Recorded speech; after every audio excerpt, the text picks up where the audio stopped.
Bonjour à tous. Aujourd'hui, on va voir une théorie sur l'univers Death Note.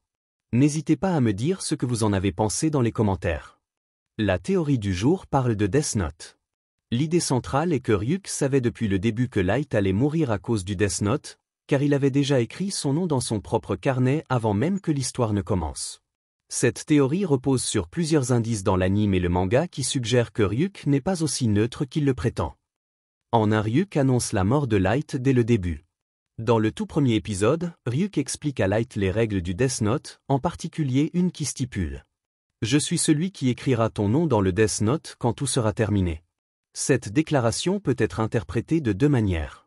Soit littéralement, Ryuk écrit le nom de Light à la fin de l'histoire, ce qu'il fait effectivement. Mais cela peut aussi suggérer qu'il avait prévu dès le départ que Light mourrait et que tout son parcours était destiné à finir ainsi. Il ne faut pas oublier que Ryuk sait à quel point le Death Note est dangereux et corrupteur, surtout entre les mains d'un humain ambitieux comme Light. En laissant tomber le carnet dans le monde humain, il savait que la personne qui l'utiliserait finirait par atteindre ses limites et échouer. Cela explique pourquoi il observe Light avec tant d'amusement, il sait qu'il court à sa perte. Le choix de Light comme utilisateur pourrait ne pas être un hasard. Ryuk pourrait avoir ciblé un humain suffisamment intelligent pour provoquer un chaos intéressant, mais aussi trop arrogant pour éviter sa propre chute. Ryuk mentionne à plusieurs reprises qu'il a laissé tomber le Death Note dans le monde humain parce qu'il s'ennuyait. Cependant, son comportement suggère qu'il avait des attentes très précises quant à ce qui allait se passer. Il semble toujours anticiper les actions de Light, même dans les situations les plus tendues. Sa fascination pour Light pourrait découler du fait qu'il a déjà vu comment l'histoire se terminerait, rendant ses observations encore plus divertissantes. De plus, Ryuk affirme souvent qu'il ne prend pas parti et qu'il est un simple spectateur.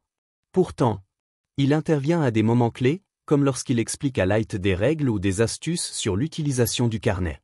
Ces interventions semblent orientées pour maintenir l'histoire intéressante. À la fin, Ryuk ne laisse pas à Light une chance de négocier ou de survivre. Il écrit froidement son nom dès qu'il est clair que Light a perdu. Cela pourrait indiquer qu'il avait prévu ce moment depuis le début. 5. Le rôle des règles du Death Note. Le Death Note a de nombreuses règles, mais certaines semblent presque scriptées pour piéger son utilisateur, comme l'impossibilité d'aller au paradis ou en enfer. La règle des 13 jours, qui pousse Light à des manipulations complexes. Ces règles, conçues par les Shinigami, pourraient être intentionnellement là pour s'assurer que tout utilisateur finisse par se détruire lui-même, rendant la chute de Light inévitable dès qu'il a pris le carnet. En conclusion, cette théorie fait de Ryuk un marionnettiste, transformant l'histoire de Death Note en une tragédie prédestinée. Light, avec toute son intelligence et ses ambitions, n'était peut-être qu'un jouet entre les mains d'un Shinigami curieux. Cela renforce le ton sombre et cynique de la série, où même les plus brillants humains sont impuissants face aux forces surnaturelles. Et voilà, c'est la fin. Dites-moi vos théories préférées en commentaire ou alors n'hésitez pas à me dire ce que vous avez pensé de la vidéo et abonnez-vous et likez à bientôt.